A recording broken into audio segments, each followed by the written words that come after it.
안녕하세요. 오늘 저희가 함께 파헤쳐 볼 주제는요. 여러분이 보내주신 자료들을 바탕으로 한 건데 바로 기울기 벡터, 그레디언트 벡터라고 하죠. 이거랑 곡면에서의 빛의 반사에 대한 이야기입니다. 네, 안녕하세요. 이게 수식이 복잡해 보일 수 있지만 오늘은 그 계산 과정보다는 그 안에 숨겨진 어떤 직관적인 아이디어, 왜 그럴까 하는 부분에 좀 더 집중해 보려고 합니다. 맞아요. 그래서 뭐랄까, 아하 하는 그런 순간을 같이 경험해 보는 게 목표죠.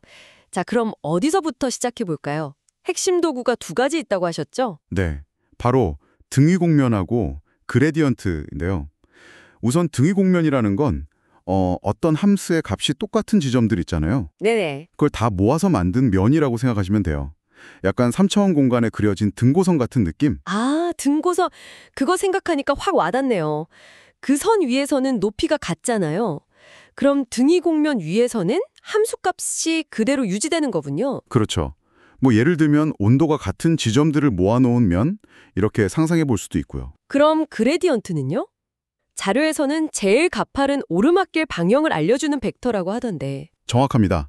어떤 지점에서 함수값이 가장 확 증가하는 방향, 네, 바로 그 최단 오르막길 방향 벡터고요.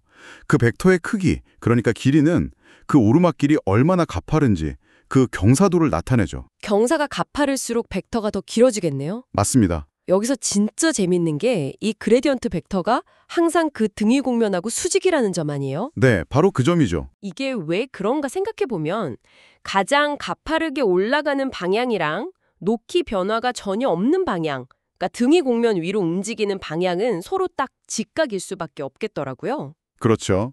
조금이라도 각도가 어긋나면 높이가 변해버릴 테니까요.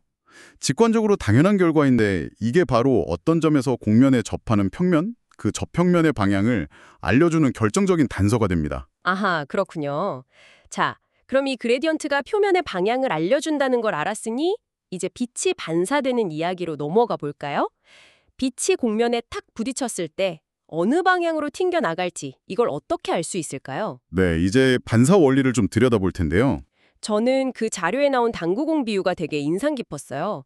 빛이 이렇게 날아오는 방향 벡터가 있으면 이걸 곡면의 수직인 성분하고 평행한 성분 이렇게 둘로 딱 나누는 거죠. 아주 좋은 비유예요. 실제로 그렇게 생각하면 이해하기가 훨씬 쉽죠. 당구공이 쿠션에 부딪힐 때를 생각해보면 뭐랄까, 쿠션이랑 나란한 방향의 속도는 그대로 가고 쿠션에 쾅 부딪히는 수직 방향 속도만 반대로 튕겨나가잖아요. 네, 맞아요. 빛의 반사도 똑같습니다. 들어오는 빛 벡터를 표면의 수직인 성분, 이걸 법선 벡터 방향 성분이라고 하죠. 와 평행한 성분으로 나눠요. 그러면 반사될 때는 평행 성분은 그대로 두고 이 수직 성분만 방향을 완전히 반대로 뒤집는 거죠. 아, 그럼 반사 벡터를 구하는 그 공식 있잖아요. V 벡터는 V, 2V 법선 이렇게 생긴 거. 이게 결국 그 의미군요. 들어온 벡터 V에서 수직 성분 V 법선을 두 번 빼주는 거. 정확해요. 한 번 빼면 수직 성분이 0이 되고 거기서 한 번 더 빼주면 반대 방향으로 같은 크기의 수직 성분이 생기는 거죠. 뭐랄까, 격을 뚫고 들어가려던 힘을 완전히 되돌려주는 느낌. 와, 비유로 푸니까 공식이 그냥 외우는 게 아니라 의미로 다가오네요.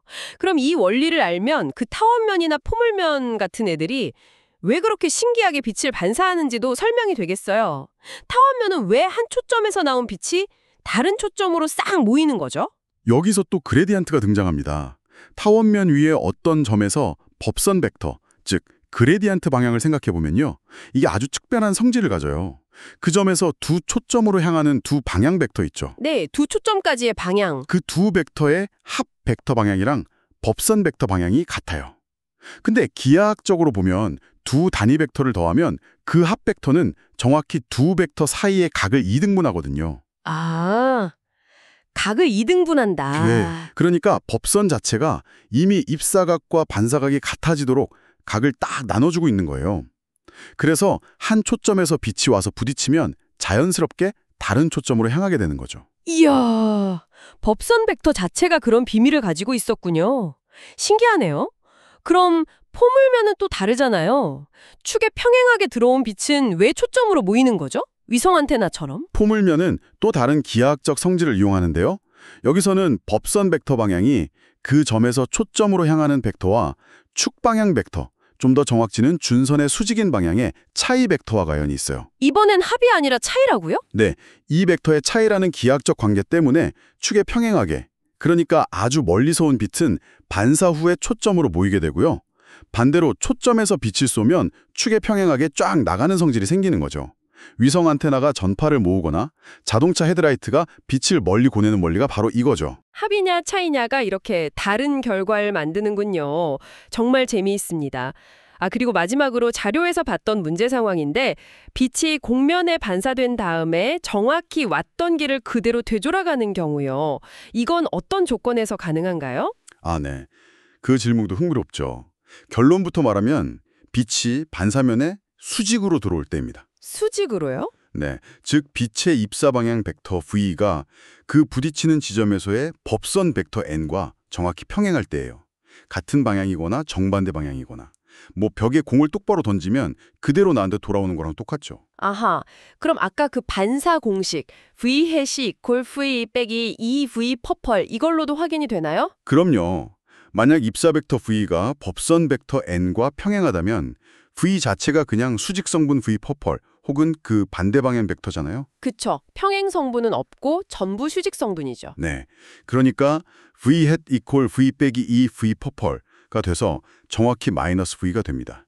즉 반사된 벡터 hat V는 들어온 벡터 V와 크기는 같고 방향만 정반대.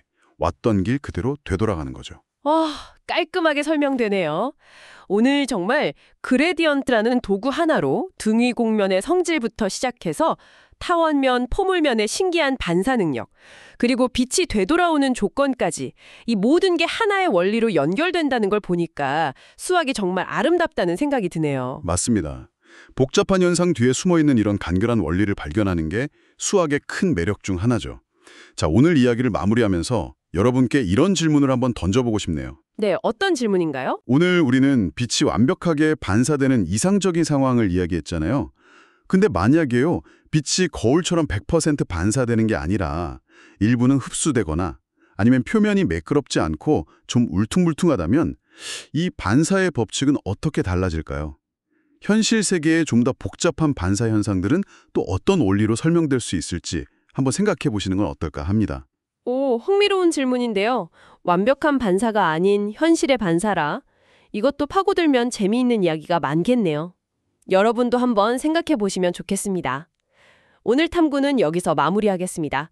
감사합니다. 네, 감사합니다.